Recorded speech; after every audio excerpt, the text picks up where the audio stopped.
For All Mankind's greatest rivals now find themselves millions of miles apart in Season 5, yet they're still impacting the future of space exploration. For All Mankind Season 5, Episode 5, Svoboda, sees violence erupt on the Red Planet as peacekeepers clashed with what was originally a peaceful protest in Mars' Happy Valley colony. In a fascinating hint at Apple TV's upcoming Star City spinoff, For All Mankind Season 5, Episode 5 revealed what happened to Irina Morozova, Svetlana Efremova. The former head of Roscosmos was thrown into a Siberian gulag after Helios Aerospace's heist of the Goldilocks asteroid at the end of For All Mankind Season 4. Irina spent 19 months in prison before the former KGB agent bluffed her way to freedom. Years later, For All Mankind Season 5, Episode 5 sees Irina set foot on Mars as a member of Karajan, the Soviet Union's corporation competing with Helios to be the first Titan to investigate signs of life on Saturn's moon. Margo and Irina are millions of miles apart in For All Mankind Season 5. Irina Morozova's arrival on Mars puts at least 140 million miles of distance between her and Margo Madison, Ren Schmidt, her arch-rival. In For All Mankind Season 5, Margo is in federal prison in Houston after she turned herself in as a traitor to the United States. Margo's sole visitor is her protégé, Aleida Rosales, Coral Pena. Margo Madison's fall from grace is one of For All Mankind's most compelling stories. In For All Mankind Season 2, Margo was running NASA's Johnson Space Center, not realizing that the KGB was manipulating and exploiting her friendship and affection for her counterpart at Roscosmos, the late Sergei Nikolov, Pyotr Adamczyk.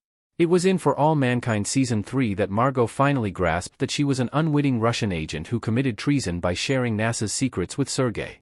Margo defected to the Soviet Union at the end of For All Mankind Season 3, which placed her in the grip of Irina Morozova, who was running Roscosmos. Margo had no choice but to work for Irina in For All Mankind Season 4, but after both the United States and the USSR were humiliated by Helios stealing the Goldilocks asteroid from Mars, Margo and Irina went to prison in their respective countries. Yet they are still impact players in For All Mankind Space Race. Will Aleida get revenge for Margo in For All Mankind Season 5? Despite being in federal prison, Margo Madison still counsels Aleida about Helios space missions. It was Margo who suggested that Aleida personally go to Mars and oversee Helios using NASA's 20-year-old Sojourner space shuttle for the Titan expedition. Aleida came face-to-face with Irina Morozova in Happy Valley. Irina never possessed Margo or Aleida's genius at engineering, but the Soviet agent remains dangerous. With unfettered access to Happy Valley, which is overseen by a Russian governor, Leonid Polivanov, Kosta Ronin, Morozova has the underhanded means to ensure Karajan's success at Helios' expense. Naturally, Irina couldn't resist asking Aleida, how is she? Almost a decade later, Margo lives rent-free in Irina's mind, and the ex-KGB agent is aware of Madison's influence on Aleida. What Aleida will do about Irina in For All Mankind Season 5 bears watching. Aleida is in a prime position to ensure that Irina doesn't succeed at whatever she is truly on Mars to do.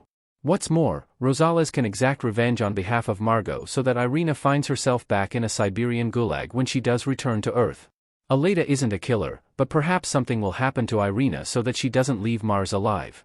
Margo Madison and Irina Morozova may not see each other again in For All Mankind, but their link needs to be severed once and for all. Aleida Rosales is just the person to get revenge for Margo on the Red Planet.